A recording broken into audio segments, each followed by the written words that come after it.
সরকারকে আজকে ধন্যবাদ জানাতে চাই।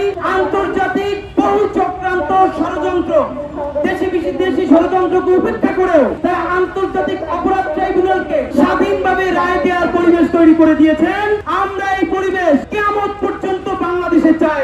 যেই দল যেই মত বাংলাদেশে আসুক, আর কোনোদিন যেন তারা জুডিশিয়ারির উপরে তাদের নিজেদের দখলদারি আর না করে, এইটাই আমরা নতুন বাংলাদেশের মাধ্যমে জানাতে চাই। বন্ধুরা আমার, আপনারা জানেন জুলাই গণহত্যার পর থেকে এই শহীদদের ন্যায় বিচারের জন্য ইনকিলাব মঞ্চ শুরু থেকে শেষ পর্যন্ত রাজপথে খেয়ে নাকি আজকে আমার খুব মনে পড়ছে। আপনারা মিডিয়ার বন্ধুরা অনেকেই জানবেন, আমরা রমজানের মধ্যে এখানে একটানা 3 দিন অবস্থান কর্মসূচি দিয়েছিলাম যে গণহত্যাকারী আওয়ামী লীগকে নিষিদ্ধ করতে হবে, তাকে বিচারের আওতায় আনতে হবে। আপনাদেরকে আজকে জানাই, আজকে আমরা আন্দোলন করবার ফলে, আপনারা সবাই সেই আন্দোলন সমর্থন করবার ফলে যে এক্সিকিউটিভ অর্ডারে আওয়ামী লীগের কার্যক্রম নিষিদ্ধ করা হয়েছে, আজকে রায়ের অবজারভেশনে বলা হয়েছে শুধু আওয়ামী লীগ না, তার অঙ্গ সংগঠন যুবলীগ এবং ছাত্রলীগ, তারা প্রত্যেকেই গণহত্যা শুধু সমর্থন যোগায় নেয়, তারা নিজেরাও এই গণহত্যা অংশ নিয়েছে।